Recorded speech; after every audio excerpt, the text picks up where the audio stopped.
It's to.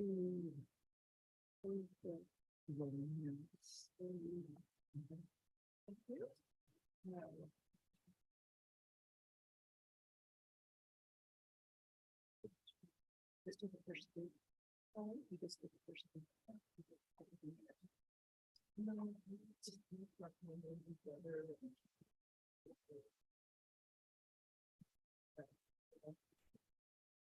Everybody gets to find out. Yeah, I'm doing. Must have the action means to approve. In substantial form. You didn't do the Vicky agreement? It's on the Dallas. It's on the Dallas? Oh, is it? Yeah, I thought I saw it. Oh, yes. No, we don't know for sure. I was not, yeah, I wasn't. Yes, the implication. Yes. I got it. The agreement. So it's to approve this. Agreement. Nancy, did you get the staff report for it? We got the pictures I'll go for that. of this Here's the. and a lot of other pieces of paper. This is that staff report. That's not the staff report, that's your. It is 7. Okay. It is 7 o'clock, so we will call the Ellensburg City Council meeting to order. It is May 15th, 2023. Councilmember Bosha, will you please lead us in the Pledge of Allegiance? Stand. I pledge allegiance to the flag of the United States of America. To the republic which stands one nation, under God, indivisible, with liberty and justice for all. Thank you. Will the clerk please take the roll? Beauchamp. Here. Elliott. Here. Goodlow. Here. Lowquist. Here. David Miller. Here. Win. We have 2 proclamations this evening, the Bike Month Proclamation and the National Public Works Week. In the interest of time, I was not going to have those read unless there is someone who would like to read them or comment. Okay. There are no awards or recognitions. So we are at the approval of the agenda and we need to make 2 amendments. Adding item 11B, the mural contract, and adding 1 additional executive session matter under 13A. There's 3 matters, legal matters for us to consider this evening. So moved. Second. Motion and second to amend the agenda to add item 11B, the mural project, and 13A to consider 3 legal matters. Discussion? All in favor? Aye. Aye. I too vote aye. Madam Mayor, move consent agenda. Second. Motion and second to approve the consent agenda as presented. All in favor? Aye. Aye. To vote aye. Opposed? Motion carries. Petitions, protests, and communications. We have a presentation. Actually, Ken, it's Stacy's up first with historic preservation. Thanks. Just trying to get out of here early.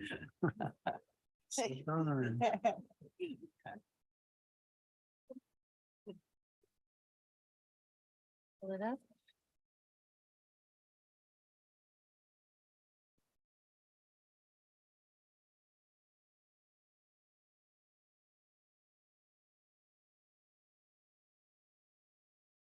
Oh.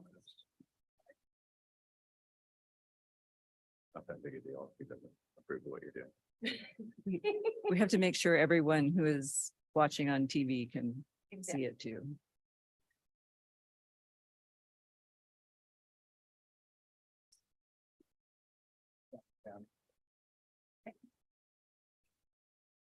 Thank you. Good evening, Madam Mayor, City Council, Stacy Henderson, Senior Planner, Community Development.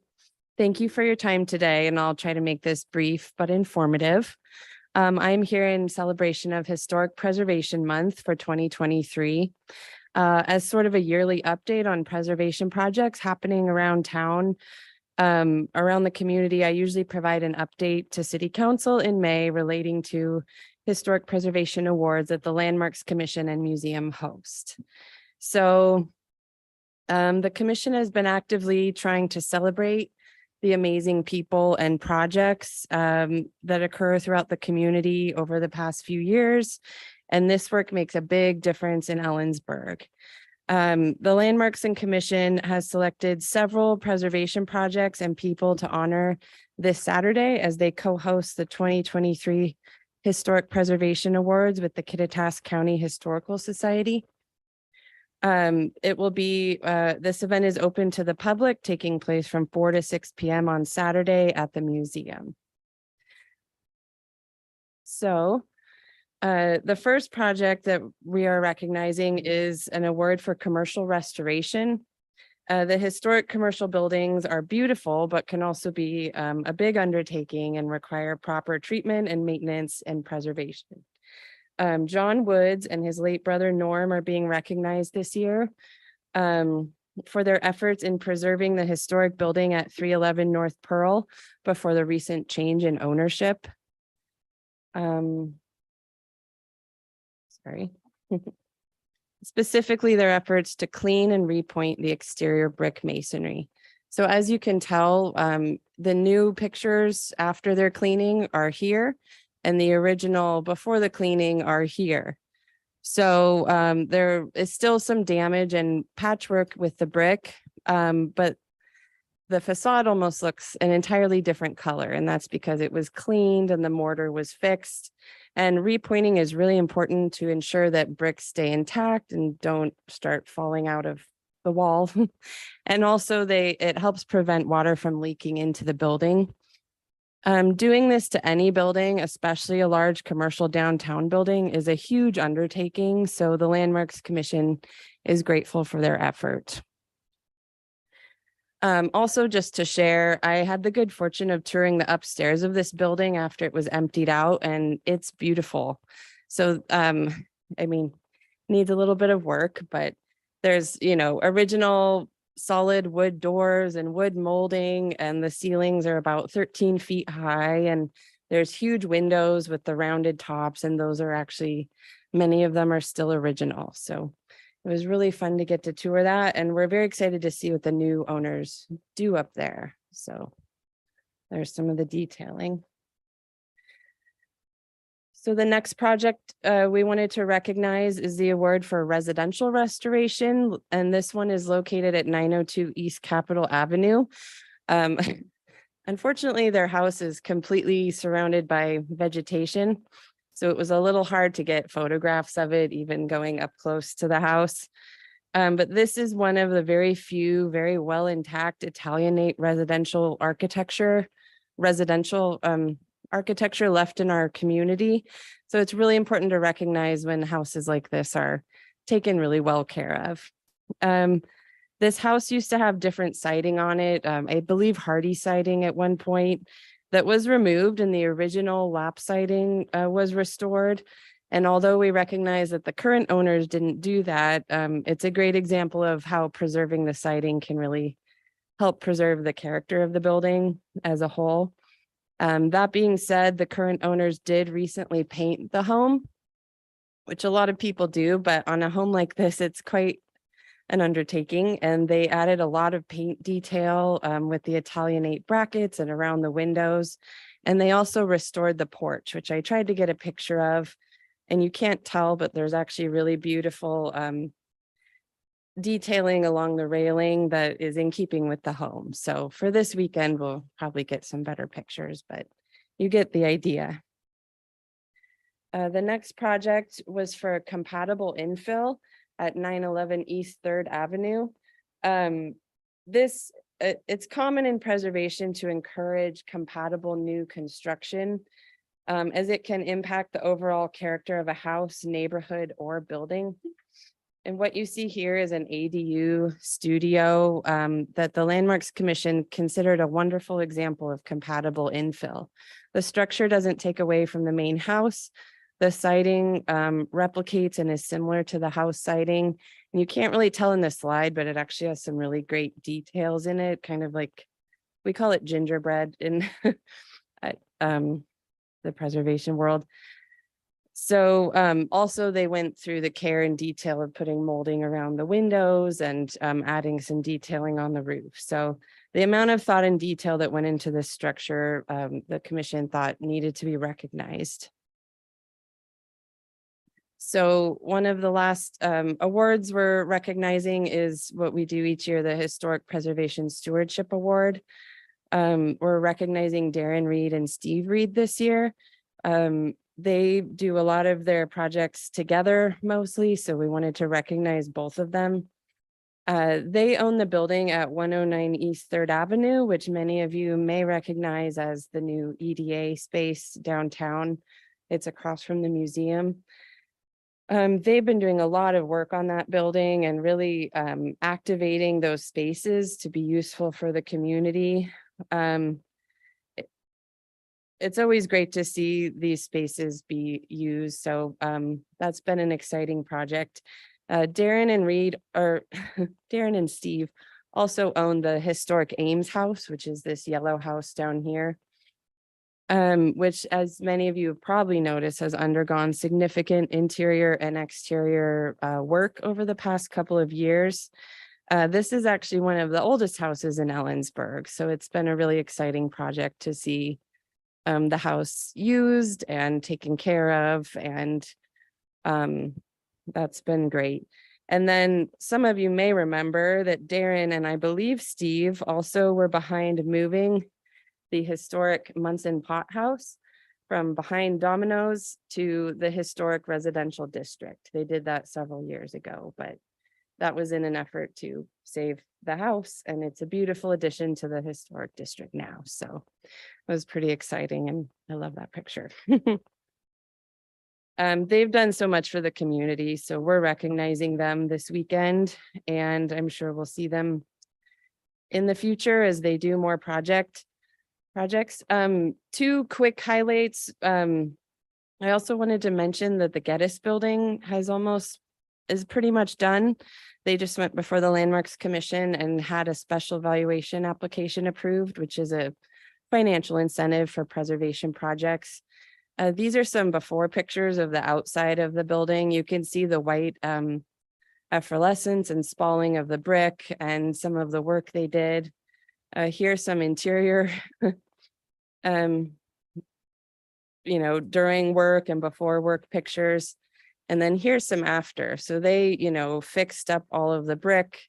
They repainted the cornice, reconstructed the belly band, which is that middle part along the building, repainted the columns. And then of course the interior is also stunning, and they've, gotten some awards for that. So something that was really exciting last year is they actually were recognized at the Washington State Revitalize WA conference for a brick and mortar award. So pretty exciting. We're all pretty proud of them. And then the last thing I wanted to highlight was the Cadwell building, which is the home of the Kittitas County Historic Museum. Sadie and the museum have been working really hard the past few years they hired a historical architect and engineer to assess their building, and they have a lot of work to do on that building. So she spent a good portion of last year obtaining funding. I don't remember. I think it was the Capital Heritage grant funding, but they are going to be repointing the exterior of their building as well, repairing some of the tin work on the cornice, repainting and re-roofing and fixing some of the parapets, and also some interior seismic restoration. So there's a lot of things happening this year, and thank you for letting me update you. That was all I had. Thank you. Thanks. Are there any questions? No, it's just really exciting. It's great. Thanks for that. Yeah, no problem. Is there anyone from the public who'd like to comment on the presentation? Thank you. Chief.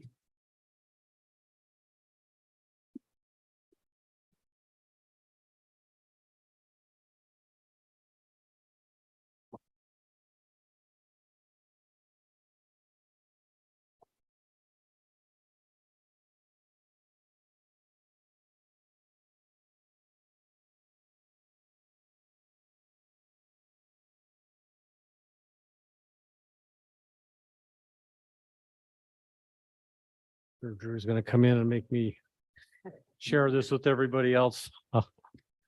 While he's doing that. Uh, Good evening, Mayor and council members. My name's Ken Wade. I'm the chief of the Ellensburg Police Department. I'm here tonight to talk about our 2022 annual report. This annual report will reflect some statistical information, but a majority of that is regarding our crime and crime statistics will take place later in the year when we get our crime report from the Federal Bureau of Investigations and through WASPIC. So we'll start this presentation with our Officer of the Year. Jason Ramsey was selected for his outstanding work ethic, his calming demeanor, his reliability and professionalism. He earned the respect of not only his fellow officers, but by the community he serves. As one of the Ellensburg PD's traffic safety officers, Officer Ramsey has a well-balanced approach to his patrol style, being very proactive, which helps ensure a safe community. The additional award, the Chief's Award, and this award is given out by me, and it's given out to anybody that contributes a significant amount to the police department and to the community. It doesn't necessarily have to be a member of the department. But this past year, the Chief's Award was given to Heidi Monson, and Heidi did an outstanding job with the transition from the animal shelter to the Humane Society. She stepped in with 2 retirements, and she worked tirelessly to make sure that the animals received proper care. And then she worked in the transition over to the Humane Society. She received the reward for dedication and commitment towards the community's furry friends, is how she put it. Heidi worked tirelessly, excuse me, as the animal control officer while the department worked to switch over to the Humane Society. And you'll see in next year's report, the significant improvement we have seen with her being able to focus her efforts in the animal control function. We've been able to see a dramatic increase in a lot of areas. Also, we had a new hire. We're excited that we were able to steal Eric Casada from the Sunnyside School District. Eric joined the police department in March 1st as an entry-level police officer. He worked for the Sunnyside School District for the past 2 years with an exceptional experience in the STEM teaching and academic advisor to the Yakima area. We're very excited to have Eric here.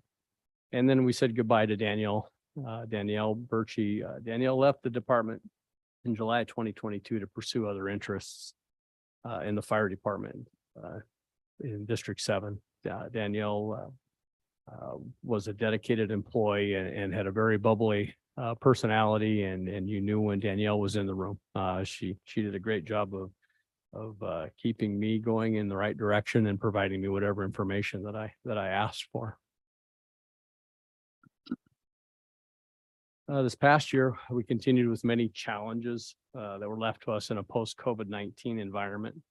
Officers had a 4.8% increase in incident reports, a 24% increase in criminal enforcement, a 14% increase in motor vehicle collisions, which we also suffered 2 deaths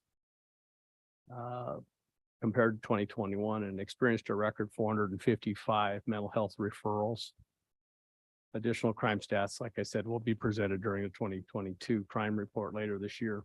We were also busy with several significant administrative processes this past year.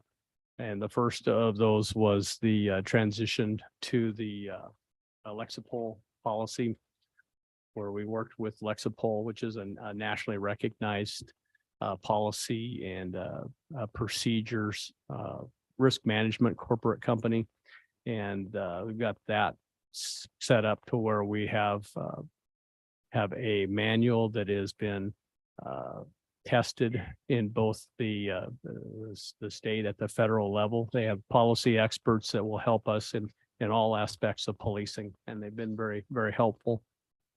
And we also had the significant administrative task of transitioning from the animal shelter to the Humane Society, which is still ongoing, but it's been very successful. We're very happy with what we're seeing out of the adoption center. And also like to recognize some of the community groups that assisted us with that project. Third thing we worked on was data collection improvements. In today's society, having more and more information about citizen contacts, the nature, the time, and all the things surrounding that. We're able to identify and a product that we were able to pick up kind of fills a gap in our data collection.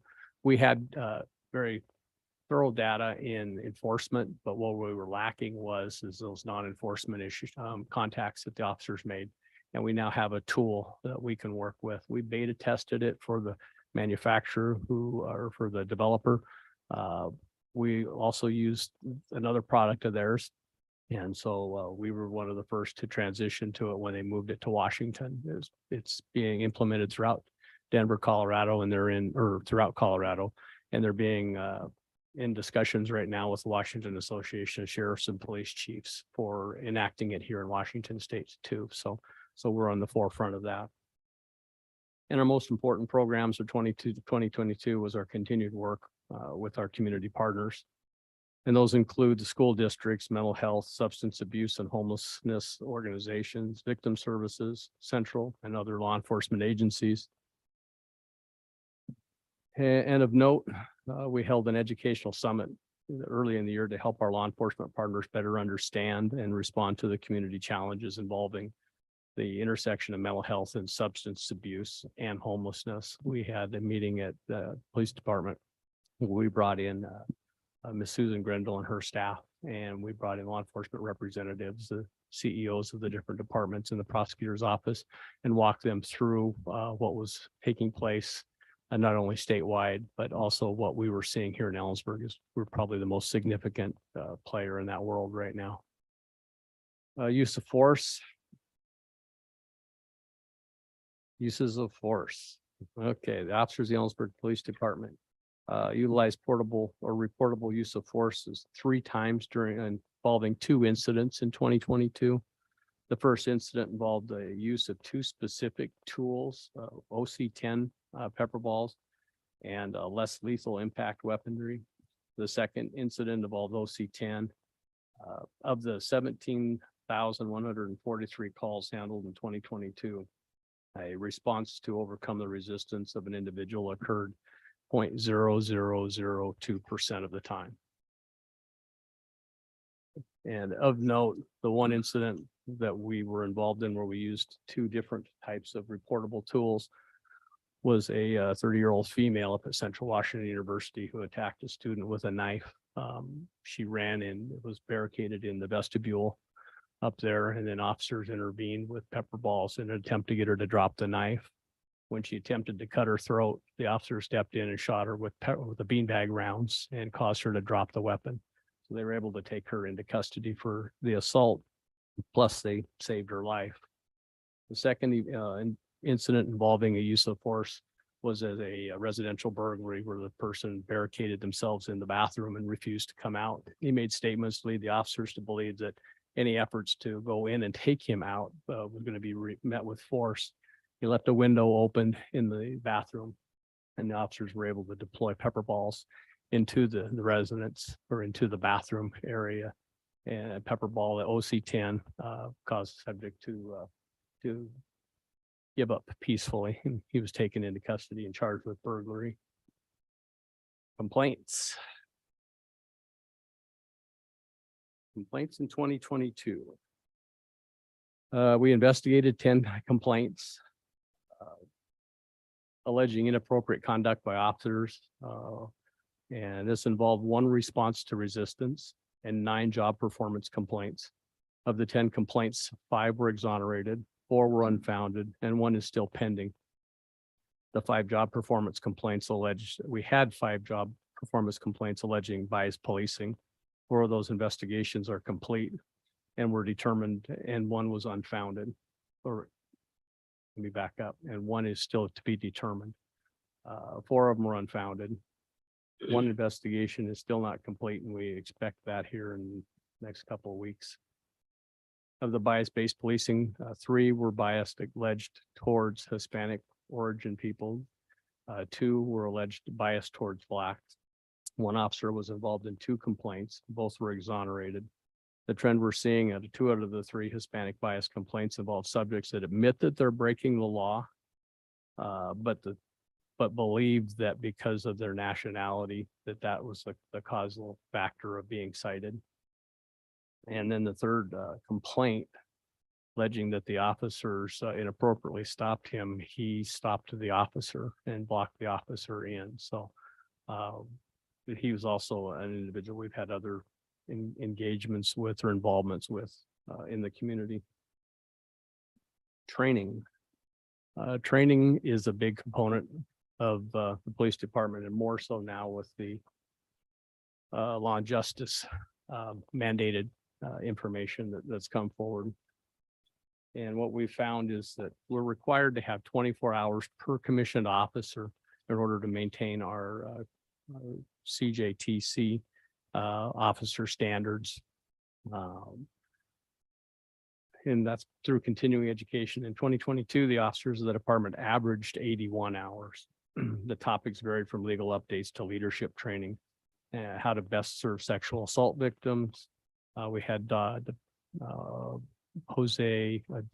David Pena from Central Washington University came in and put on a class to the officers on the understanding and the Latinx community and how to deal with people from different regions. So it very informative. And I was quite pleased. One of my Hispanic officers had commented that he had learned a lot about his own culture from listening to David. Unfortunately, David is no longer here in the community, but we do thank him for his assistance that he provided to us in the trainings. Patrol. Sorry, I'm bouncing around here so much trying to keep up with this. There are 21 officers that are assigned to the patrol function of the department, one of them being a school resource officer. So the reality is there's 20 people who are actually handling calls daily. That would include 1 sergeant, 1 corporal, and 3 patrol officers. We're currently down 2 positions and working feverishly trying to get those 2 positions hired. But we have patrol officers also work on 12-hour shifts. And so they're putting in a lot of time, but they're also got a lot of time that they're off, and we're working with through the new contract to come up with better tools to help with their own resiliency and help with their dealing with stress. During the patrol 2022, they handled 17,143 calls. They wrote 4,776 reports, made 3,008 traffic stops, only issued 613 infractions. And the top calls for service were welfare checks at 836. We had 777 suspicious calls and 463 citizen assists. Our detectives division of the department consists of 5 officers and a sergeant. There are 3 of them are generalist detectives, meaning that they handle everything from sexual assaults, homicides, burglaries, auto theft. And then we have 2 officers that are primarily do our drug enforcement. They're anti-crime, but this past year they also focused on the commercial thefts that we were seeing. They focused on the rash of shoplifting that we had in November, December time period. And they went out and did a lot of proactive work where we would work at different locations and try to disrupt those organizations, those individuals that were doing it. We're also in 2021, we began membership. In 2022, we actually began handling cases. We're part of the Columbia Basin Investigative Team, or CBIT. It's involving the officer involved use of fatal or serious injuries to a civilian. And we were called out twice this past year. And in the most recent call out in the last call out in 2022, we were the lead department. The conclusion of it, we presented the material and the investigation to the prosecutor's office, which will also be reviewed by the Washington State Attorney General's office and by the Washington State Auditor's office for compliance. Code enforcement. Code Enforcement Division has 2 limited commission officers who handle parking enforcement as well as nuisance ordinance violations throughout the city. These violations impact the quality of life and health and safety. 2022 code enforcement statistics, they had 529 parking complaints. It's 162 code complaints, and they proactively handled 1,321 nuisance calls. Animal control. The year was one of many challenges for the Animal Control Division. As I mentioned earlier, prior years, the staff had 3 animal control officers whose primary role had been spent in taking care of providing shelter care to the animals in our care. By being able to transition that to the Humane Society in August, and we just were able to focus on animal related health and community safety. We've seen significant benefits from this. Our reserve program utilizes volunteer officers as supplemental full-time officers. They do not supplant those positions. We're very fortunate. We have 5 highly qualified reserve officers. In order to be a reserve, you go through the same hiring process as you would be a police officer: polygraph, psychological, and a full background investigation. At the conclusion of that, you have to complete a CJTC, a approved course that takes about 5 months. We're fortunate that we have 4 administrators from the school district that are reserves for us. And then our 5th reserve, she puts in an awful lot of time at the schools too. So, excuse me. Records. The records department is made up of 4 full-time clerks and 1 supervisor. However, with Danielle's departure in July, we finished out the year with just 3. Records clerks are responsible for data entry, transcription of recordings, dissemination of confidential information, and gathering and reporting statistics. Additionally, they fulfill the public disclosure requests, process concealed pistol license applications, and process parking ticket payments. In 2022, they handled 168 concealed pistol licenses. They handled 623 firearm purchases and transfers. They handled 489 warrants, and they entered 128 court orders and 1,395 public disclosure requests. All on top of that, they've also processed 4,776 reports. Our school resource officer, Officer Tetnis, moved back to patrol at the end of her term. And Officer Lucas Anderson had the opportunity to step into the SRO program. In the first few months, he was working to build his own relationships with the students, faculty, and staff. He's based out of the high school, but splits his time between the high school and the middle school and the 4 elementary schools. We did something different this year with the transition to our SRO. We usually waited till the end of the school year to start the selection process, and then they reported on the first.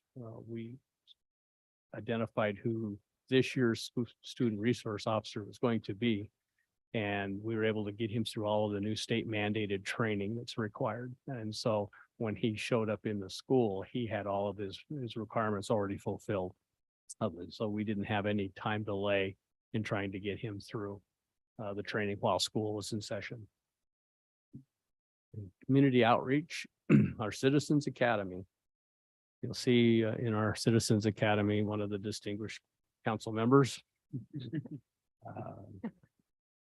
The Citizens Academy is a very important tool that we have to show the community what it is, that basically a snapshot of being a police officer. It's always comes very well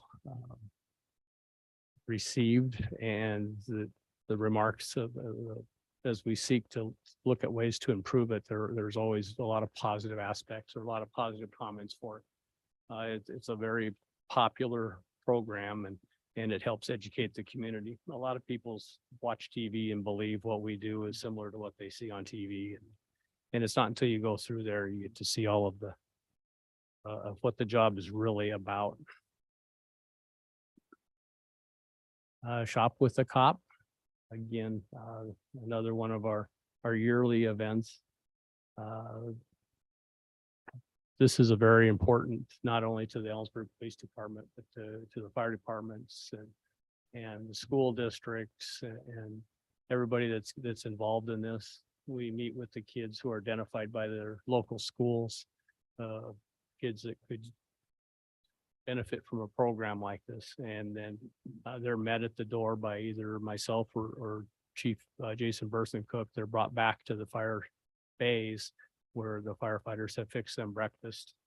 They're teamed up with a shopper, and then we walk over to Bi-Mart, and they get to shop with their buyer, being a firefighter or a police officer, and then they get to take photographs with Santa Claus. So we've been very fortunate that we've been giving out probably about 70 to 70, almost 80% of the participants are given bikes with helmets. And we're working on ways to come up to improve that to where we can get that to 100%. National Night Out.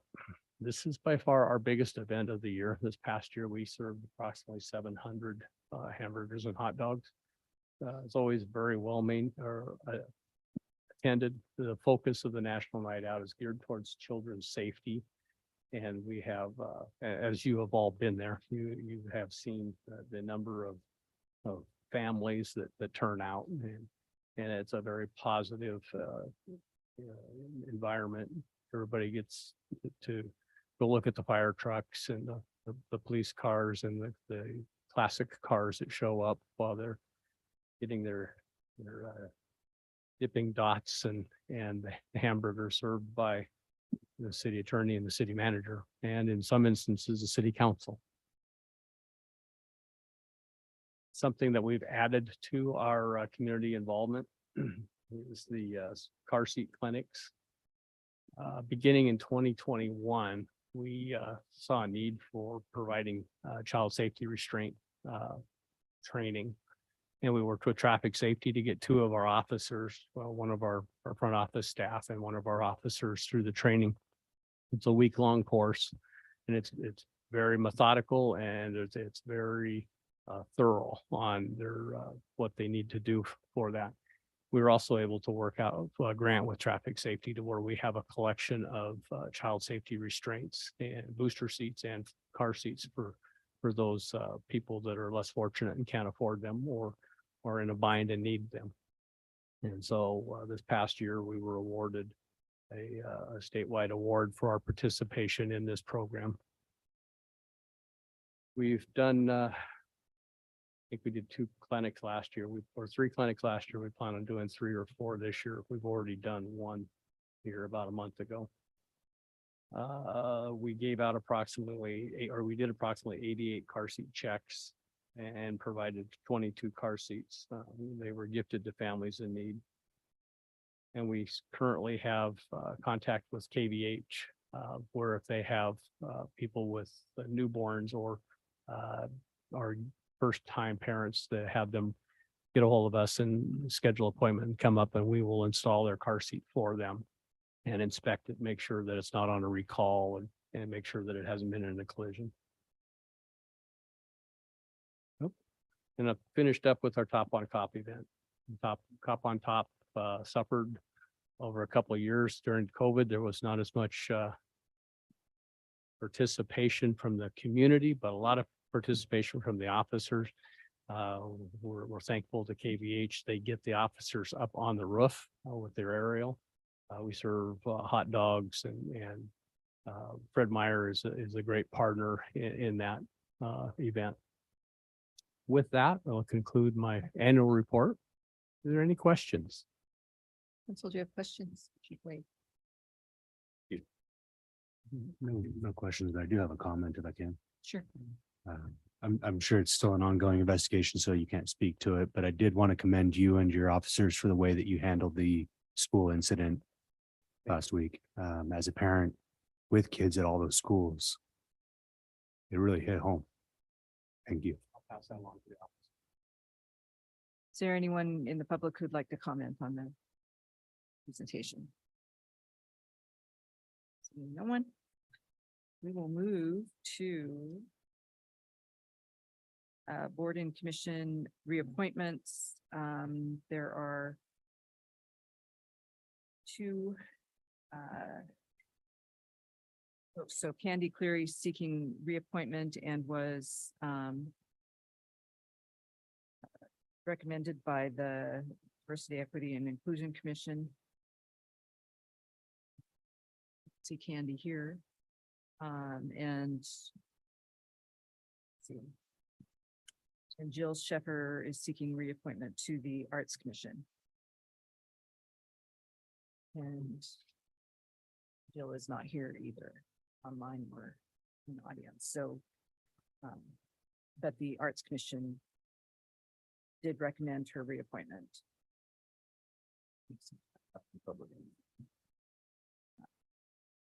Yeah, is there anyone who would like to comment on these two applications? Madam Mayor, I move approval of Cleary and Shepherd for their respective commissions. Motion and second to reappoint Candy Cleary and Jill Sheffer to the DEI and Arts Commission respectively. Discussion? All in favor? Aye. Aye. Two vote aye. Opposed? Motion carries. It is time for citizen comment on non-agenda issues. This is a time you would be allowed 3 minutes to speak to the council on something that is not on the current agenda, but the city council can do something about. And we would ask you to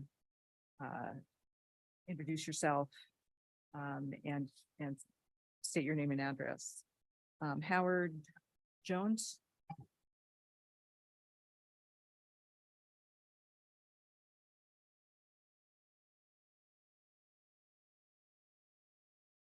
Stated name and address, Washington 98922, first name Howard, last name Jones.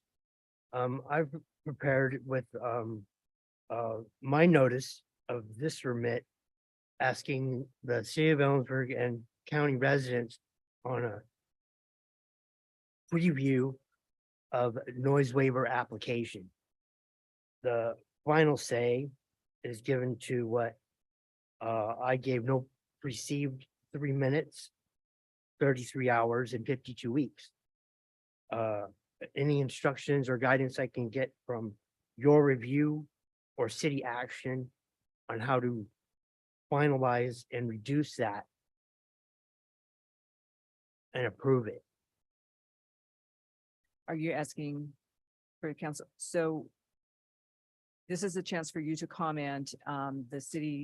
The council will take no action on anything tonight. But we can ask staff to speak with you after the meeting. As a continuance. Okay, Okay, thank you. thank you, Howard. Is there anyone else who would like to speak to the council on citizen comment?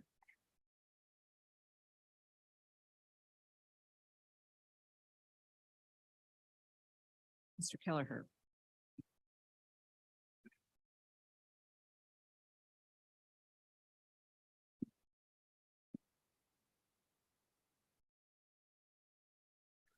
Thank you, Madam Mayor. At Kelleher, 6530 Wilson Creek Road. I would again like to speak to the sidewalks possibility up at Reed Park. The city council remanded the Reed Park master plan back to the Recreation Committee. Option B or D was the preferred alternative, and option A was in second. What was in common to both those $2.6 million projects was a sidewalk from the Legion up to the water tower. And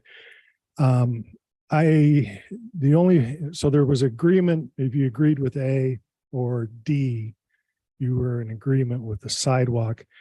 The only parties that indirectly would object to a sidewalk were those that would recommend a no action alternative.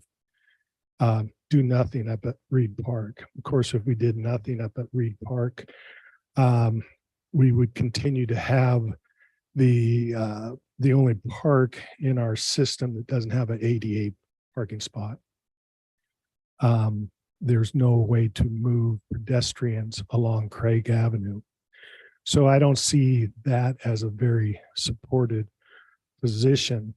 So I'd like the city council to recommend to staff or talk to staff about getting that agreement point of a sidewalk from the Legion up to the water tower in possibly a road maintenance project through community development, a safety project, not a park project. This would get the people out of the middle of the street, the strollers, people that have special needs or are using walkers or wheelchairs or something would have a way to move along Craig Avenue, where their only alternative right now is through the middle of the street. So again, I request your consideration of this issue, and thank you. Thank you, Mr. Kelleher. Is there anyone else who'd like to speak to the council on non-agenda items? Okay, then we will move on to business requiring public hearings. So we are at item 8A. This is a public hearing, so I have a script somewhere.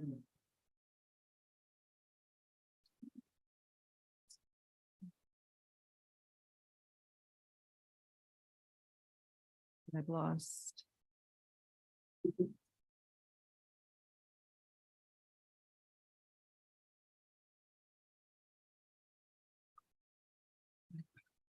Yeah.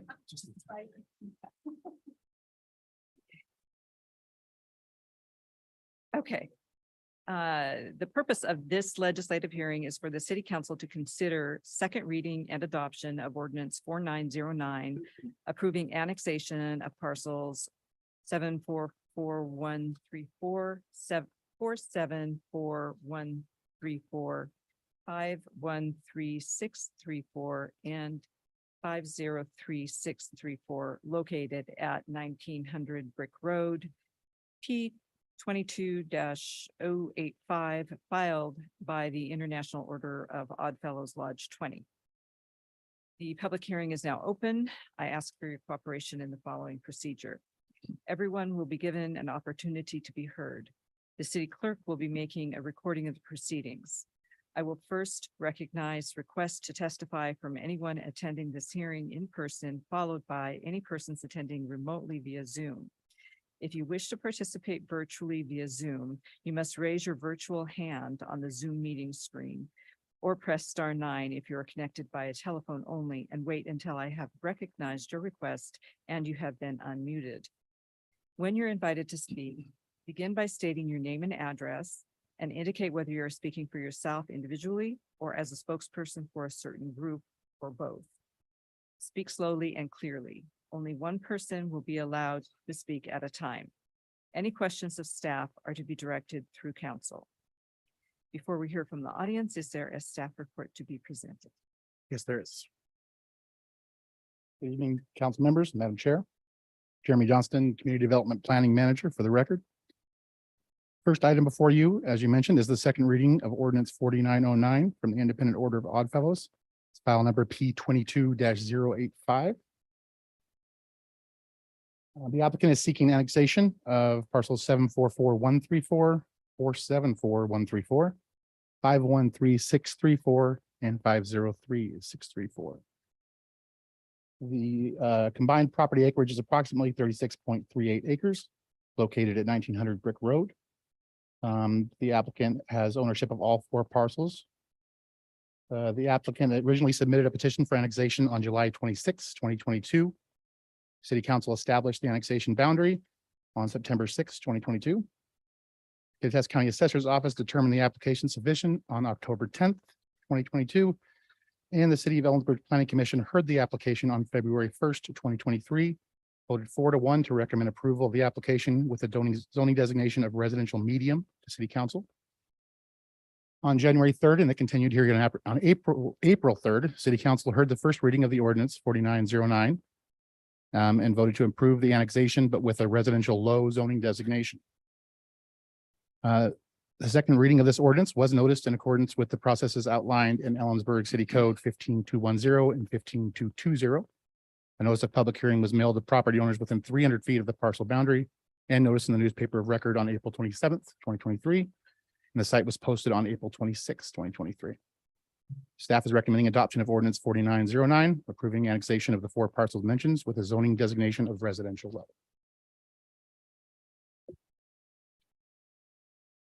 Let's see. Does the applicant's representative have any testimony they would like to present at this time?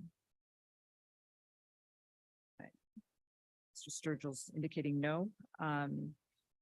So the floor is open to testimony from the public. Each person will have an opportunity to address the council for an initial period not to exceed 5 minutes. If more time is needed, it will be made available after everyone has had an opportunity to speak. Is there anyone who would like to speak regarding the Oddfellows annexation?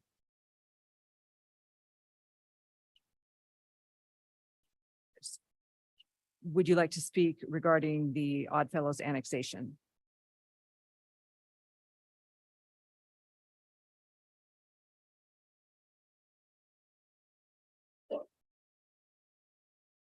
Good evening. My name is Dan Terry. And I live at 2208 North Brick Road, which is just to the north of the proposed annexation. The first thing that I'd like to point out is that the annexation with the RM is completely out of characteristic with the current zoning in the surrounding area, which is RS. The nearest RM zone is geographically separate from the proposed Dan, annexation. I'm just going to interrupt. Yeah. So we are right now considering RL. Oh, okay. That's what's in the ordinance. Yep. And that's what the council decided at our last meeting was to RL. move forward with this as a residential low density. Okay, And, you can continue, I'll keep it at if that. there's any, okay, thank you. Is there anyone else who would like to speak to the Oddfellows annexation with the zoning of our residential low, to be clear? There's no one online and seeing no one. Does the staff have anything to add? Oh, there is someone online? Oh. Mr. Terry, Yes. If I'm able to speak, we can hear you. okay. Yes, my name's Dan Terry. I have 2208 North Brick Road. I thank you for this opportunity to speak again on this annexation, these 4 parcels. I don't really know where to begin. We learned a lot about the history of this piece of property and their long contribution to the property and the community.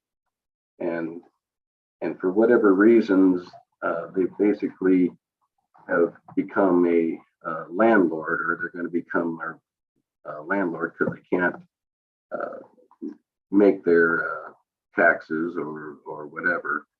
And in doing this, in with it being rezoned and annexed, being rezoned to RL, I just want to make sure that we all realize that these are 4 separate parcels and they're all individuals be taxed. And the cemetery is 28 acres of that, which isn't to be, should not be considered in any of the amount of DUs, homes that can be put on that property. The other parcels are a 3.69 acre and 2 5-acre parcels. And I'm not sure if the 2 5-acre parcels are fully buildable, if there's wetlands or things involved there. It just, with the amount of setbacks and walkways and easements, parking, etc., playgrounds, facilities for the people to live there, that it's all figured into its own individual entity. That at an RL, we're looking at a lot smaller than what they anticipated or would like to have. But again, I guess we're asking, what really do they need as far as funds to continue on for the next 100 years? They've been there, quite a while. But I just hate to see, someplace get overbuilt with too much when we're already a small half-acre parcels. I just want to make sure we understand that it's a not the whole 38 acres isn't given the DU for that. It's just on the individual parcels. We know the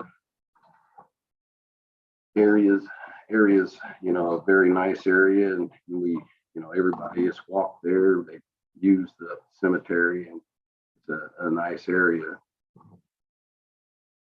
But I just hope that we don't flood the area with Game Farm and Finning and Brick Road. There is a major intersection with tons and tons of people that run the stop signs through that area.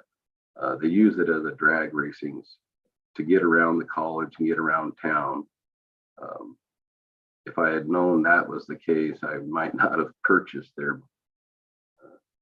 I mean, it's a heavily trafficked area, and I'd hate to see much more get there.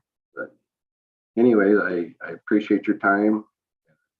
Thank you for the opportunity to speak on this. Thank you, Mr. Terry. Thank you. Okay. Now, does the staff have anything to add? No, I do not. Does the applicant have anything to add?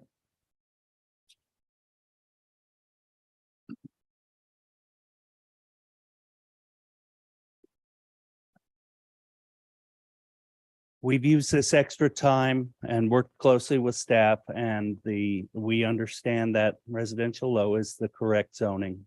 We've listened to all our neighbors. We do have an obligation to keep the cemetery in business for the next 142 years, and we must develop the land for that. If there's anything else we can do to support the aims of the city, we intend to do this. We're not get-rich developers from the west side. We're not going to build and cut and run. We're going to be here. We're your neighbors. We're going to develop the land the best way we possibly can. Thank you. Is there anyone else in the audience who would like to add non-repetitive information or evidence? So council, do you have any questions of staff, applicant, or public?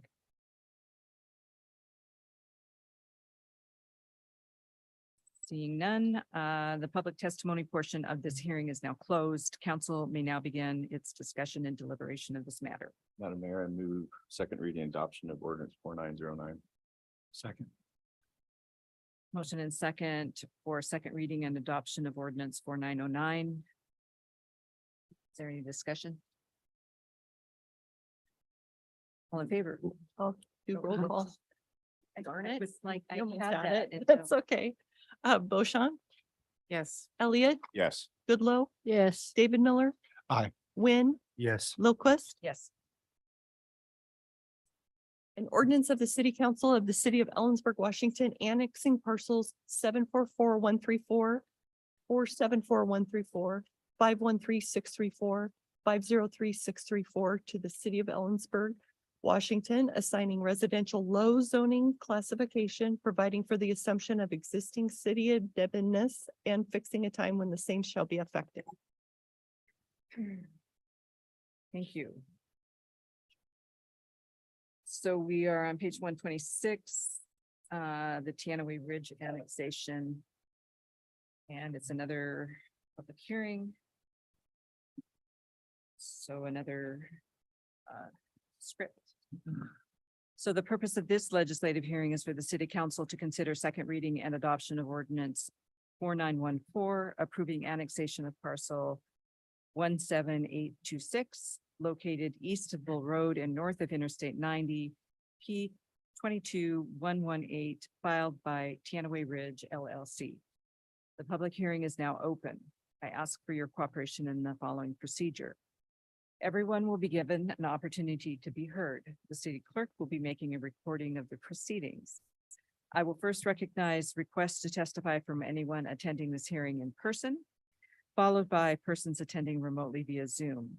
If you wish to participate virtually via Zoom, you must raise your virtual hand on the Zoom meeting screen or press *9 if you are connected by telephone only, and wait until I have recognized your request and you have been unmuted. When you're invited to speak, begin by stating your name and address and indicate whether you're speaking for yourself or individually or as a spokesperson for a certain group or both. Speak slowly and clearly. Only one person will be allowed to speak at a time. Any questions of staff are to be directed through the council. Before we hear from the audience, is there a staff report to be presented? Yes, there is. Good evening again, council members, Madam Chair. Jeremy Johnston, Community Development Planning Manager, again for the record. Before you this evening is the second reading of ordinance 4914 for Teanaway Ridge, file number P 22-118. Teanaway Ridge LLC is seeking annexation of parcel 17826. This parcel is approximately 40.61 acres, located east of Bull Road, just north of I-90. The annexation includes one parcel owned by Teanaway Ridge LLC. The application was petition for annexation was submitted on November 3rd, 2022. City Council established the annexation boundary and future zoning designation as residential suburban on November 22nd, 2022. The Kittitas County Assessor's Office determined the application sufficient on January 23rd, 2023. And the City of Ellensburg's Planning Commission heard the application on February 1st and voted 7-0 to recommend approval of the application to City Council.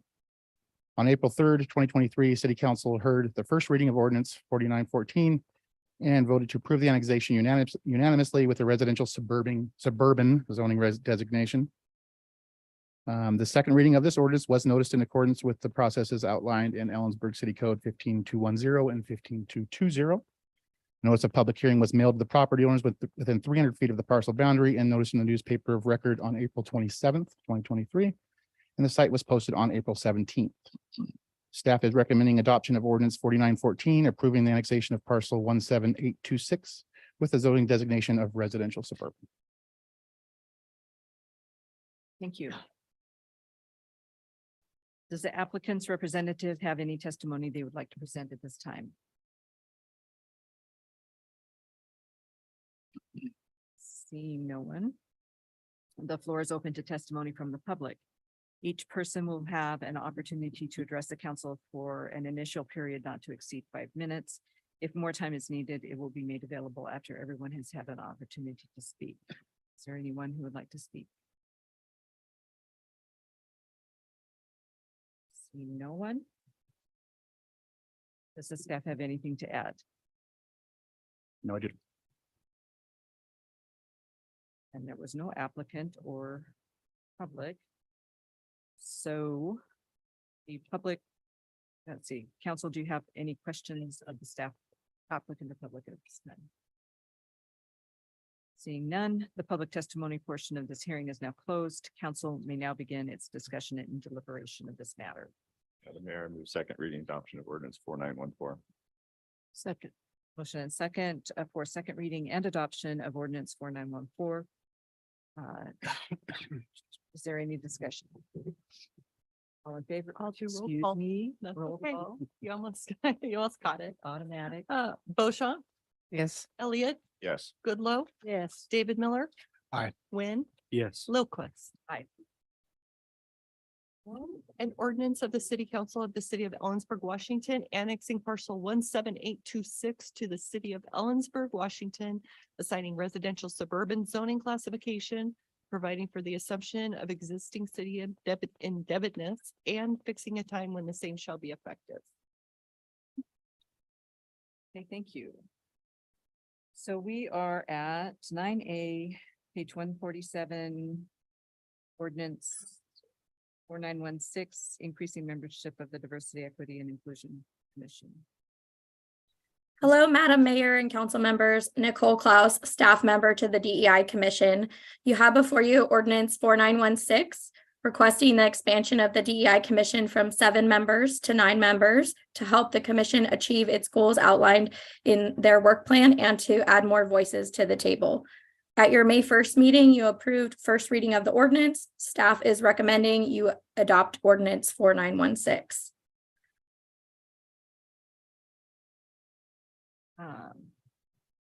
Is there anyone from the public who'd like to speak to this issue? Seeing no one is, council, do you have any questions of, no, Ms. Klaus? Okay, any? Madam Mayor, I move second reading adoption of ordinance 4916. Second. Motion and second for second reading and adoption of ordinance 4916. Is there any discussion? Roll call, please. Beauchamp, Yes. Elliott, Yes. Goodlow, Yes. David Miller. Aye. Wynn, Yes. Lilquist. Yes. An ordinance of the City Council of the City of Ellensburg, Washington, relating to chapter 1.88 Diversity, Equity, and Inclusion Commission and amending section 1.88.010 of the Ellensburg City Code. Thank you. Our next item is 9B, amend the resolution amending the current pay plan. Good evening, Madam Mayor, members of council. For the record, Lisa Young, Human Resources Director for the City of Ellensburg. What I have for you tonight is Resolution 2023-12, amending the current pay plan for fiscal year 2023. A pay resolution is submitted to council for consideration each year. Resolution 2022-42 for fiscal year 2023 was subsequently amended by Resolution 2023-09 to include wages for reserve police officers and to formally recognize a stipend for use of a personal cell phone for city business. Additional amendments are now needed to address position changes and to make corrections to typographical errors in Resolution 2023-09. Council has previously approved Pay Resolution 2022-42 and 2023-09, and they provide ongoing support of improvements necessary to meet the city's goals and plan for the future. When Resolution 2023 was prepared for council, it contained several typographical errors that were not caught by staff prior to approval. These corrections are marked in the resolution by italic font. Also, HR has worked with leadership to update the titles of 2 financial positions to better fit the operation and to improve recruitment efforts. These positions include the Senior Operations Analyst in Public Works and Utilities, which will now be titled Public Works Finance Officer, and the Financial Analyst position in the Finance Department, which will now be titled Accountant 3-Budget Officer. Management has also identified the need to make some staffing adjustments to enhance operational efficiency, provide growth opportunities for staff, and improve working conditions, including the reintroduction of the light operations supervisor position, the subsequent elimination of the light operations coordinator position, which will be effective 6/30 of 23, and the reclassification of the power and gas manager to any energy resources manager. The only change that will create a financial impact at this time is the reclassification of the power and gas manager to energy resources manager. This position will move from pay grade 32 to pay grade 36, which will result in an additional 1,035 per month increase in base wages, equaling $7,762.50 for the remainder of 2023. At this time, staff recommends approval of the resolution as presented, and I'm happy to answer any questions. Council, do you have any questions? Ms. Young? Is there anyone in the public who'd like to speak to this issue? Seeing no one, council? Move resolution 2023-12. Second. Motion and second for resolution 2023-12. Is there any discussion? All in favor? Aye. Aye. Two vote aye. That motion carries. Thank you. We're at item 10A. This is the appeal of the adoption of findings, conclusions, and decision of the city council in the matter of the appeal of the COA regarding Unity Park demolition. Is there a staff report? Yes. Good evening, Madam Mayor, City Council, Stacy Henderson, Senior Planner. I'm here tonight to present the adoption of findings, conclusions, and decisions of City Council in the matter of the appeal of the COA P22115 issued to Brad Case, City of Ellensburg by the Landmarks and Design Commission.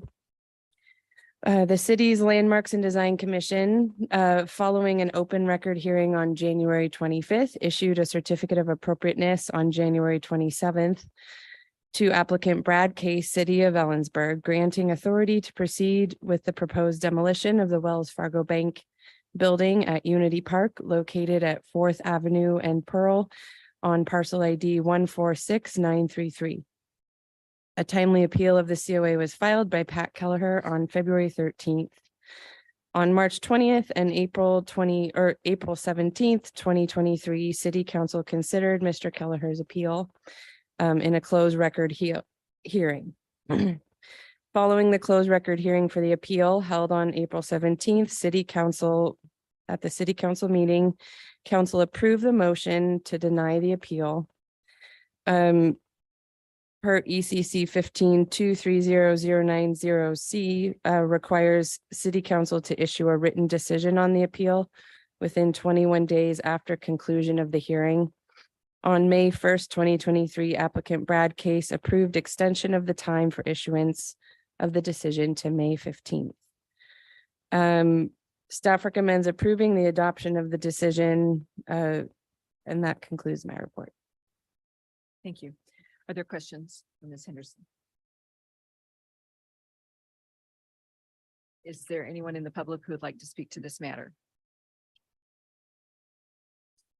Seeing no one, council? Motion to approve the decision. Yeah, approve adoption of the decision. Approve the adoption of the decision, the city council. On the matter.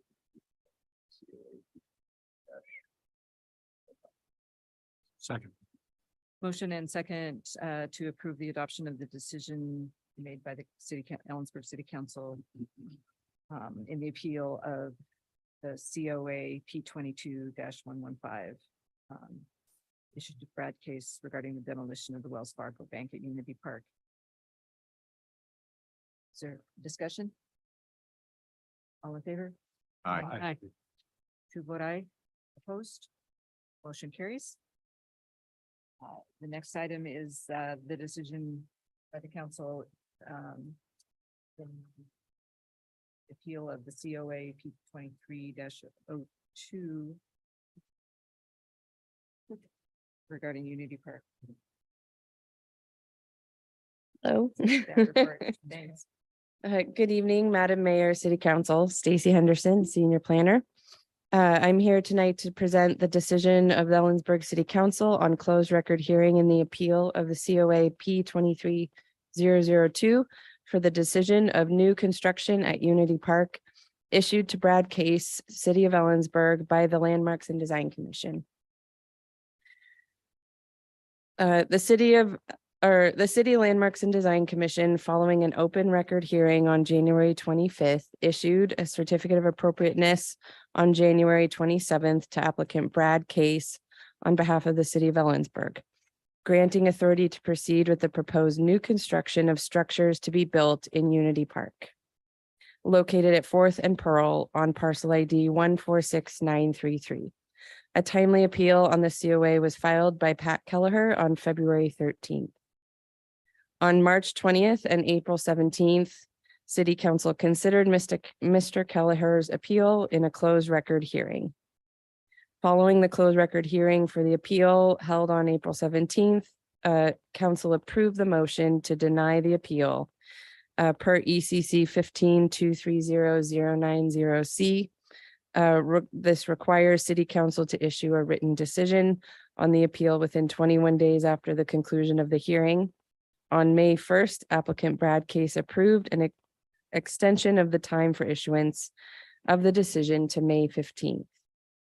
The attached decision of the Ellensburg City Council is enclosed in your report, and staff recommends approving the adoption of the decision. And that concludes my report. Thank you. Is there anyone who would like to speak on this issue? Seeing no one, council? Madam Mayor, I move approval of the adoption of the decision of the Ellensburg City Council on closed record hearing in the appeal of the COA E 23-002 issued to Brad Case by the Landmarks and Design Commission for the design of new construction at Unity Park. Second. Motion and second to approve the adoption of the decision of the Ellensburg Council on the closed record hearing on the appeal of the COA P 23-002 issued to Brad Case, City of Ellensburg by the Landmarks and Design Commission for the design of the new construction at Unity Park. Is there any discussion? All in favor? Aye. Aye. I too vote aye. Opposed. Motion carries.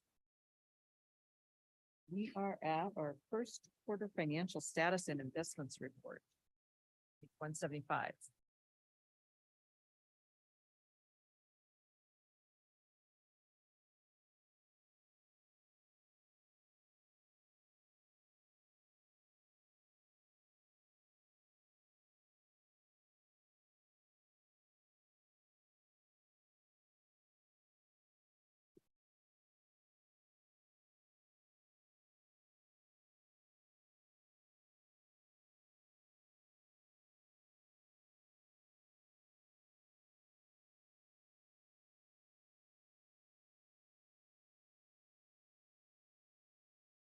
Watch out, Jared.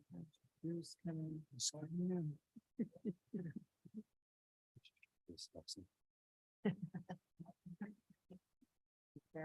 sharing it? Look at that. I learned something. Good evening, Council, Madam Mayor, Jerica Pasco, Finance Director for the City of Ellensburg.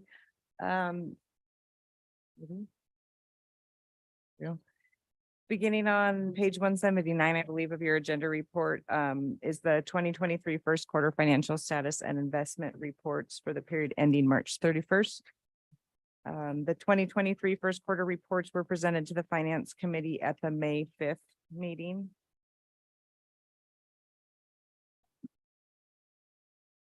And with table 1, first quarter projections were made as of the current situation on April 11th of 2023. Projections were made with the cooling of inflationary increases in mind. And also with the limited information that were known by local governments at the end of March. So as displayed on table 1, general fund expenditures are expected to come in below budget, and revenues are expected to come in slightly above budget. revenue projections were made on an individual revenue account basis and will be discussed further in this report. The general fund is minus the managerial funds in this report. And the expenditures here consist mostly of wages and benefits. So the current underspending that you're seeing in the general fund right now is mostly due to current unfilled positions. A breakdown of the general fund by departments will be included on table 7 of this report later.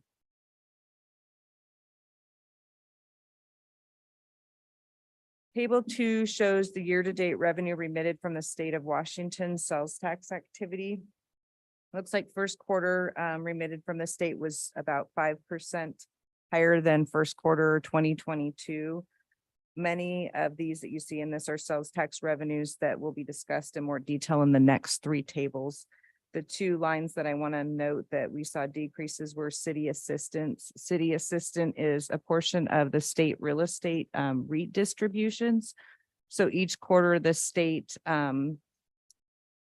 looks at the city county assistant account balance and it takes half of it and distributes it to cities and counties. They use a complex formula that they depend on the local sales tax revenues relative to statewide averages and other criteria dependent on population and crime activity to determine that distribution. So it's noted that there was a significant decrease there, meaning that they've seen a significant decrease in their REIT sale distributions, as well as our hotel motel lodging.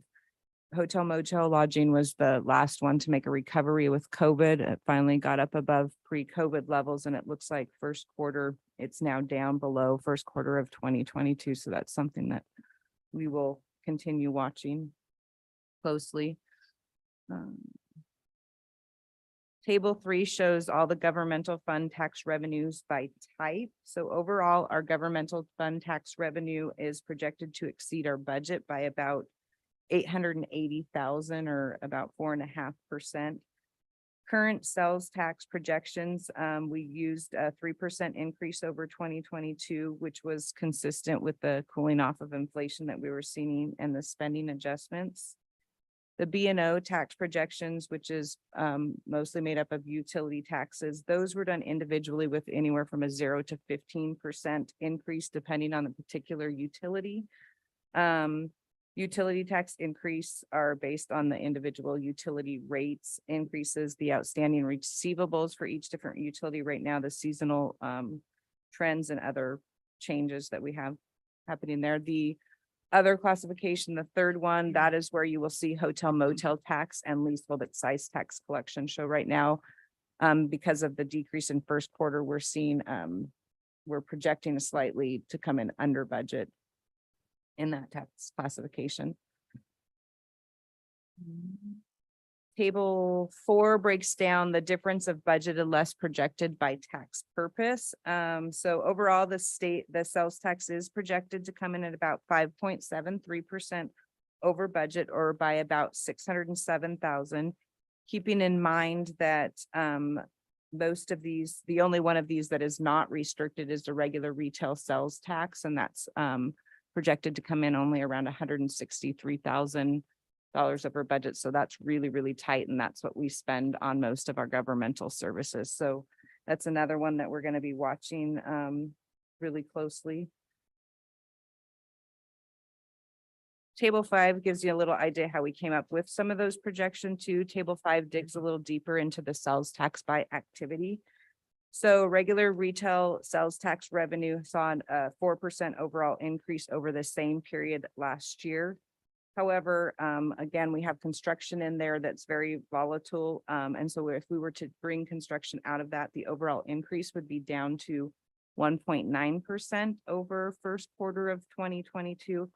Also noting that regular retail sale was down for the first time in a long time by 1%. I think last year it ended with an 8% increase over the previous year. And then first quarter this year, we're already down by 1%. And keeping in mind that these are for November through January sales. So these are sales like through the holiday season, and we're seeing a decrease here.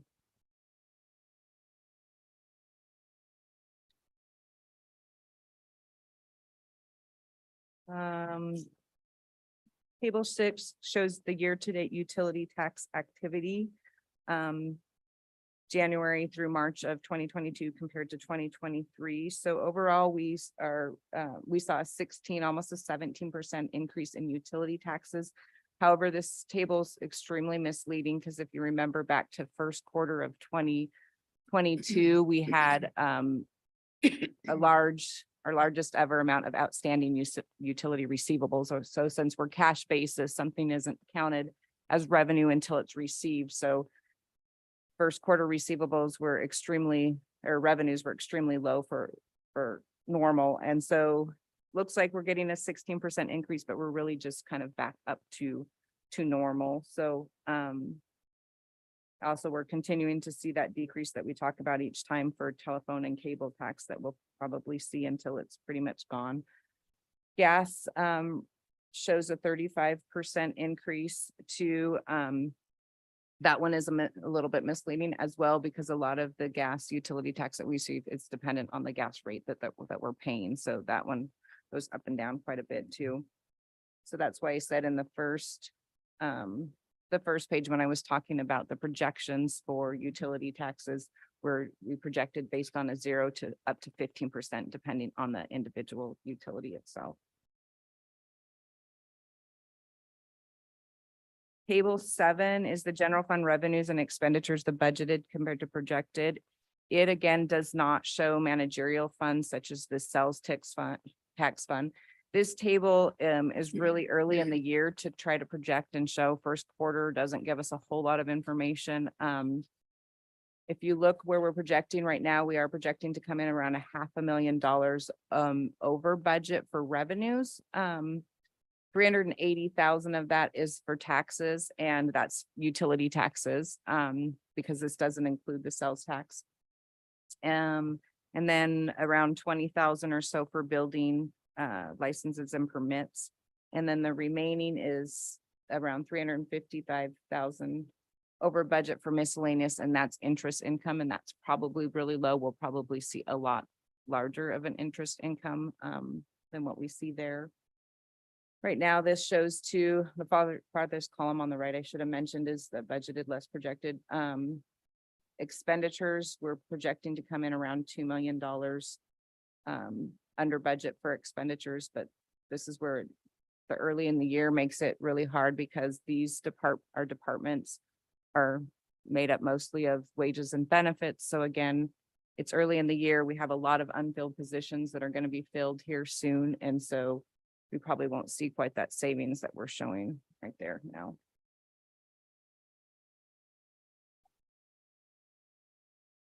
Table 8 shows the debt activities. We didn't have any debt activities for first quarter. We did, however, pay off 2 bonds last year in 2022, the library bond and one water utility bond, but there was no activity in first quarter of 2023. We'll see our first interest and principal payments for the year in June. So you'll see that in the next quarterly report.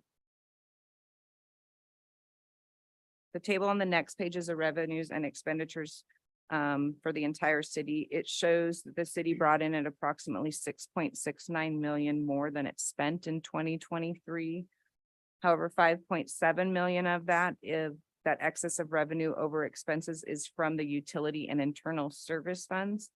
The general fund itself here, which I'm including the managerial fund, so I'm including sales tax fund, and those saw a net loss of just over $1 million. Most of that loss, however, was due to the transfers from the sales tax to the debt fund. So that I just talked about that we'll start paying in June. We transfer that funding from the sales tax fund that you see, the second one there in blue, down to the debt funds towards the middle of the page to make those debt payments. That's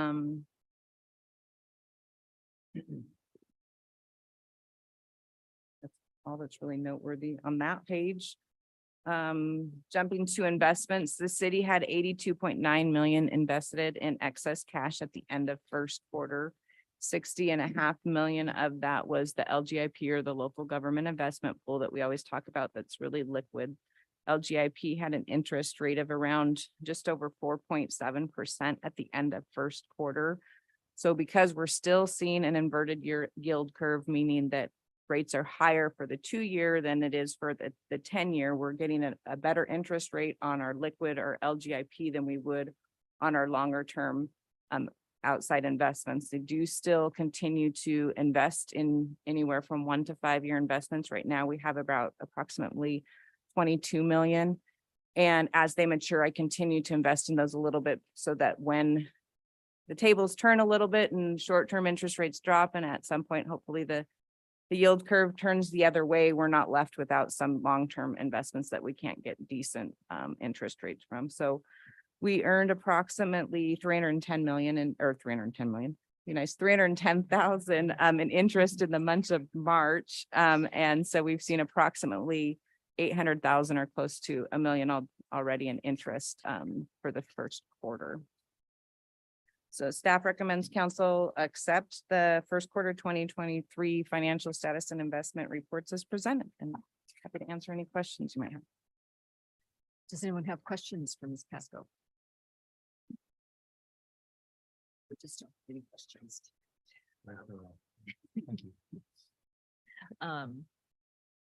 Is there anyone in the audience who'd like to speak regarding the financial reports? Seeing no one, council.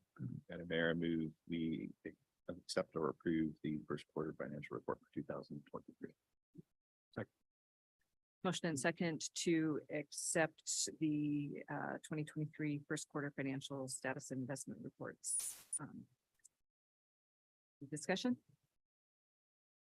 All in favor? Aye. Aye. 2 vote aye, opposed? Motion carries. Now it's time for our added agenda item, the Ellensburg 100-year rodeo anniversary mural. And this has been a fun project for me to evaluate all the artists and the ideas. Thank you, Madam Mayor and Council. Heidi Barron, Sternaway City Manager. It's also been an honor for staff to work with this group, and you'll recognize that this project has been on a fast track since it came as an idea from within council in late in 2022. So if you recall, council initiated a discussion late in 2022 about wanting to honor the 100-year anniversary of the rodeo. And they appointed a subcommittee of Councilmember Rich Elliott, Councilmember Goodloe, and Mayor Lilquist to come up with some ideas. And we came back in January from that subcommittee with a recommendation to council to initiate a mural on the Craigs Hill Water Tower. We had gone to the Lodging Tax Commission to ask for funding, and with some advice from the local artist community on the potential project costs for such a project. And so the Lodging Tax Commission recommended a $25,000 budget for the overall project, and made that recommendation to council at the time. The idea of this mural would be because it is a essential public facility, the water tower, and we know we're going to need to do some maintenance, repainting that water tower in the next 5 to 10 years, that the mural would have a 5-year lifespan. And so with budget and recommended facility, the council approved an idea and the budget for the project. So we commenced to develop a selection committee made up with Mayor Lilquist, members of the Rodeo Board, and Yakima Nation, as well as artists. We had a member from the Lodging Tax Commission, and also from our Arts Commission, and a city staff person that served on the selection committee, and myself and Cindy LaChapelle Mathis, our executive assistant, helped to staff the committee. The committee set out with a call for artists, which went out in March. Proposals were due by the end of March. We ended up with 20 artist proposals at the end of March, and one that actually came in late. The subcommittee met and actually selected through a series of processes, selected 3 finalists. The finalists were given 3 weeks to provide a proposal with a final design. We've paid them a $500 stipend out of that budget to develop the artwork. The committee met last week, Wednesday, and made the final selection of the artwork. And the committee unanimously chose the Rural Mural Plural group, that's a mouthful, to complete the work. So you have before you an agreement. We actually took this last Thursday to the Arts Commission, who gave a unanimous recommendation for this project to move forward as well. So we've gone through the mural permit process authorized by the city as well. So before you, you have an agreement for the total of $22,000 to commence the work on with the Rural Mural Plural group. And those are 3 different individuals. And in substantially similar form, we have some minor edits that we'll be making to the agreement to make sure it's completely compliant.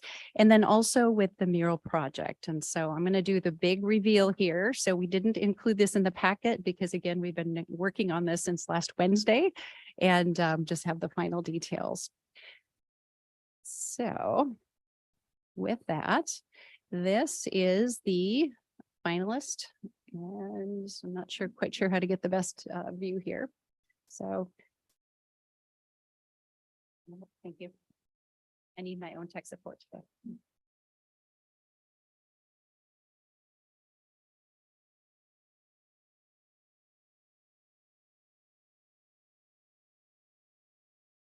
Thank you.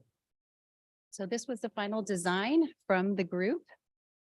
And if you'd like to see it on the water tower, so they actually proposed a scaled up version.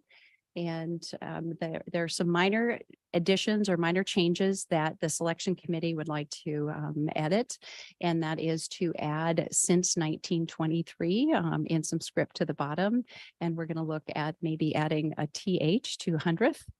And look at also a little bit more contrast to the animals and the human on the mural.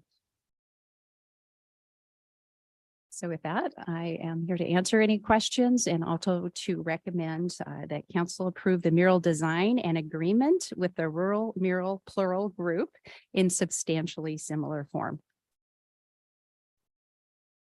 Council, do you have any questions? I don't have any questions, but I would just echo the comments of the Arts Commission last week. But I think it's safe to say they're pretty excited about this. So that's number one. Number two, I spoke just casually on the street with a member of the rodeo board who said they love this.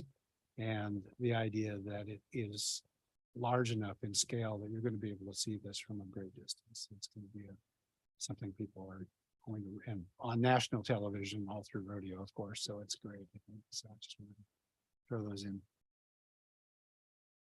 Any other questions? Is there anyone in the audience who'd like to speak to this issue? Seeing no one? Council?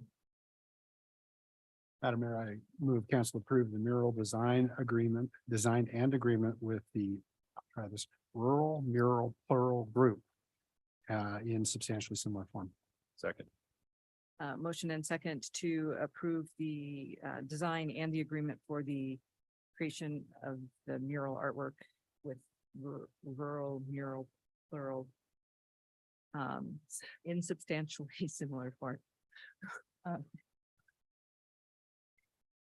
Is there a discussion? All in favor? Aye. Aye. And 2 vote aye. Opposed? Aye. That motion carries. I think I was going to add, just it was noted in the presentation in the various groups, but this is going to be completed in time for this year's rodeo. So that's Yes. significant also. June, they said mid-June. The artist suggested that they would be starting mid-June and it'll take about a week and a half, they estimate.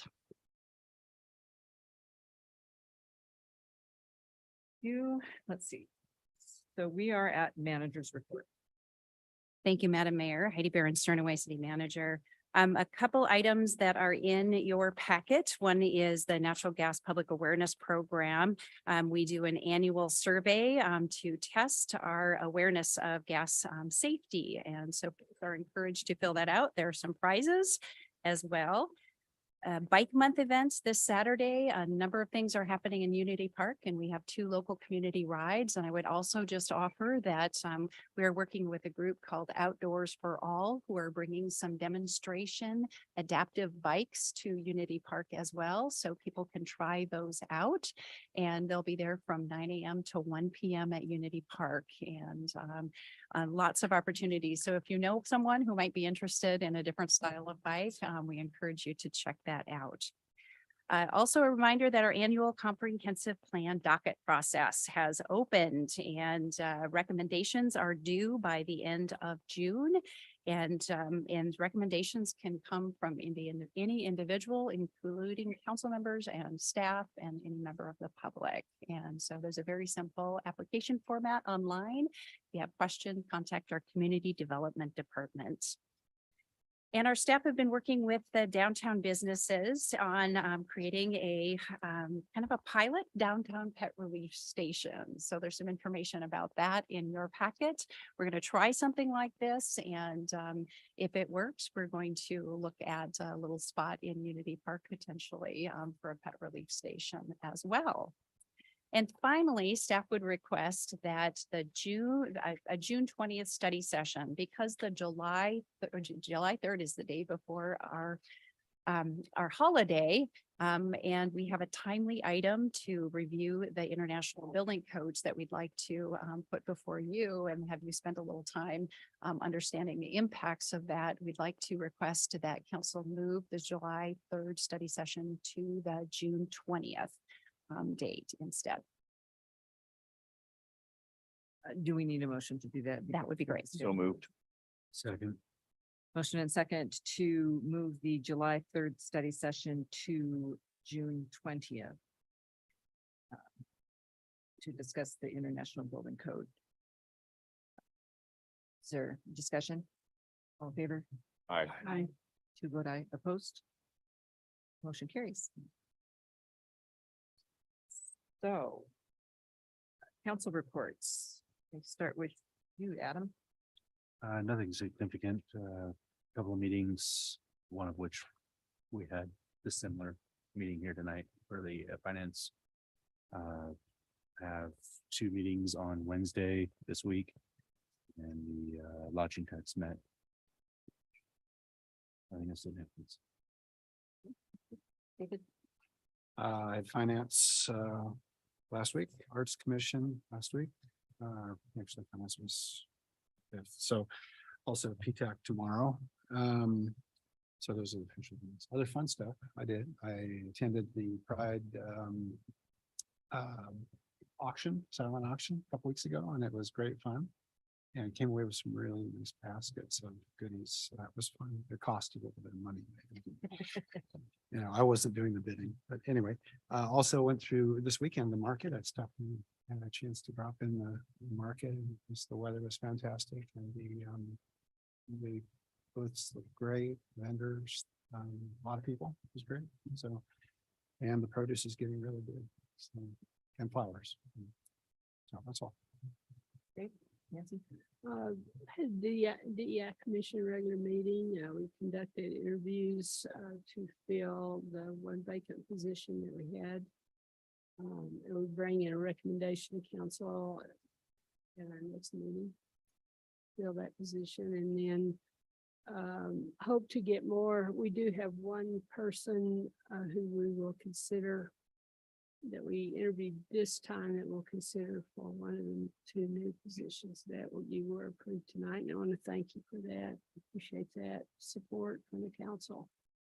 I attended a really neat event at the Museum of Cultural and Environment. Am I getting a red card? Almost. Sorry. Yeah. Last Friday night, Dr. Linda Tamura from Willamette University came.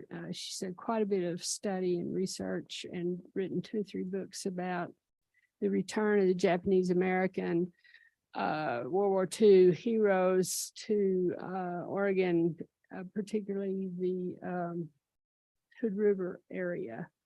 It's really, really interesting, fascinating exhibit, a really good talk, and we were co-sponsors with that event. It was really good. And I've got a couple of meetings coming up this week. Rich? KCOM last week, just again, no longer a warning that it is absolutely, there is a bill coming, and a substantial portion of that's going to need to be Kittitas County to the Ellensburg investment in our infrastructure, which I believe to be critical infrastructure. EMS Trauma Council, we're doing some really cool things, exploring some different patient care options, including the first time in blood and other things for trauma patients. So, working protocols out for that. We are receiving. Councilmember, can you speak up? It's getting personal.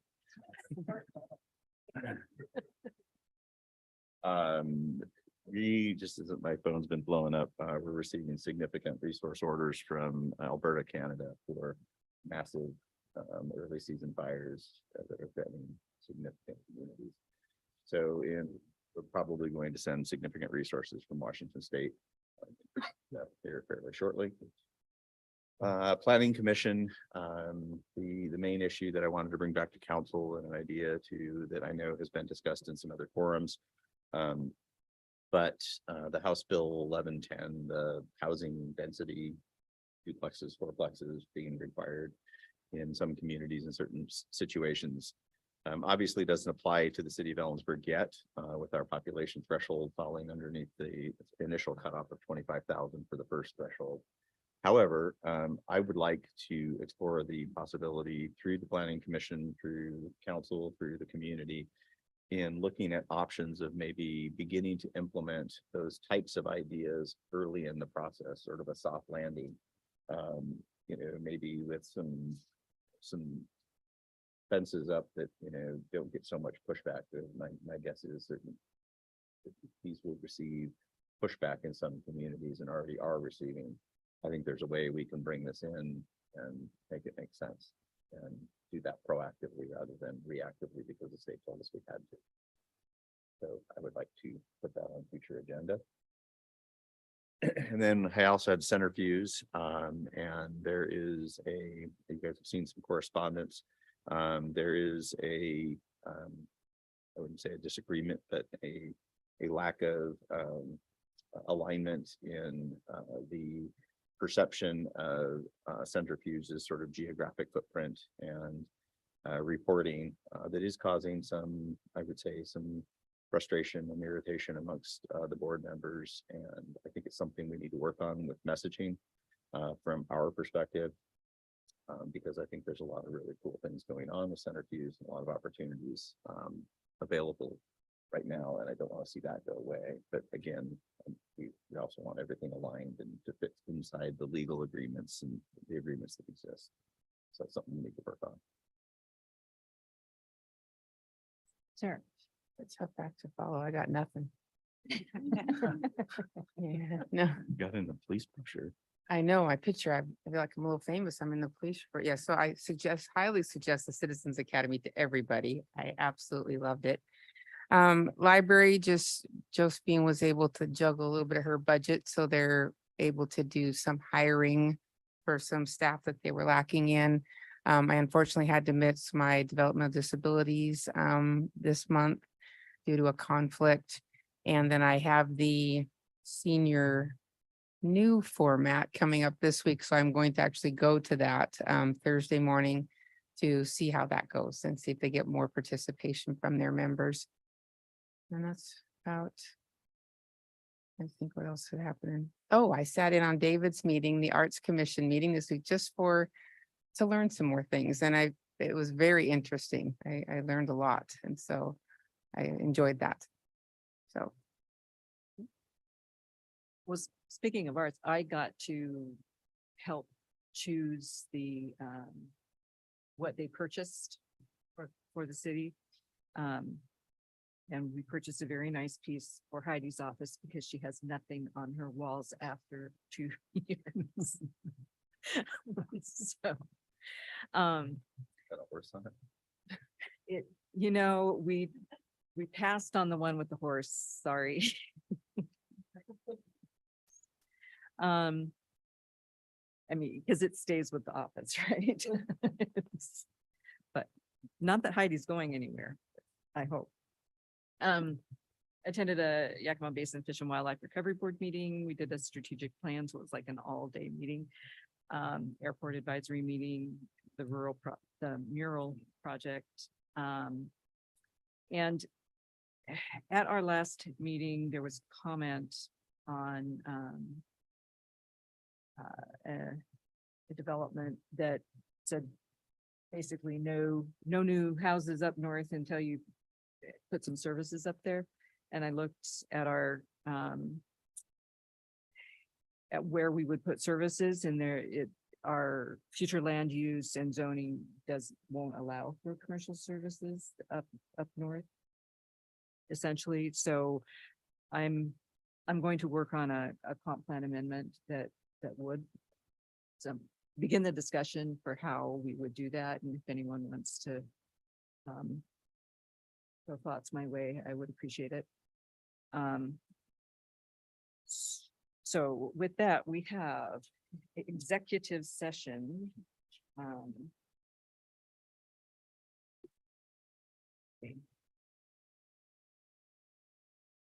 So there are 3 matters per RCW 42.30.1101I to discuss with about legal matters, and also a matter per RCW 42.30.110C to discuss real estate matters.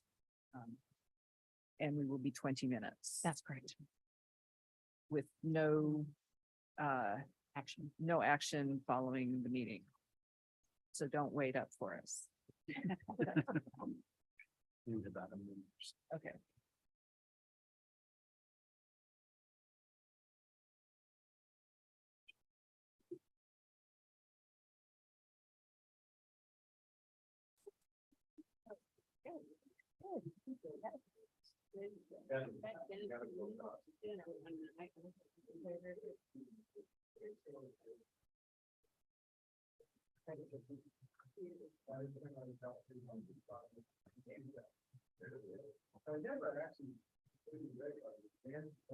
Not like you're trying to silence the group.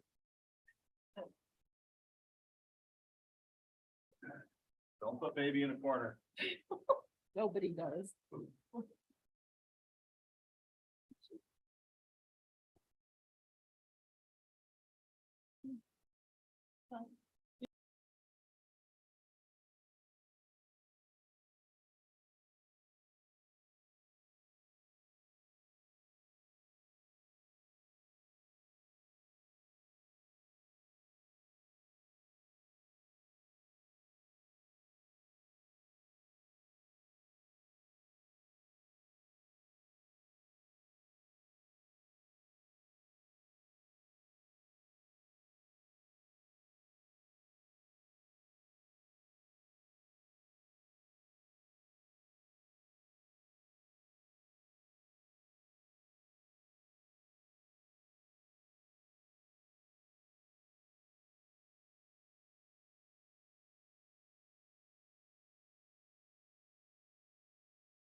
We are done.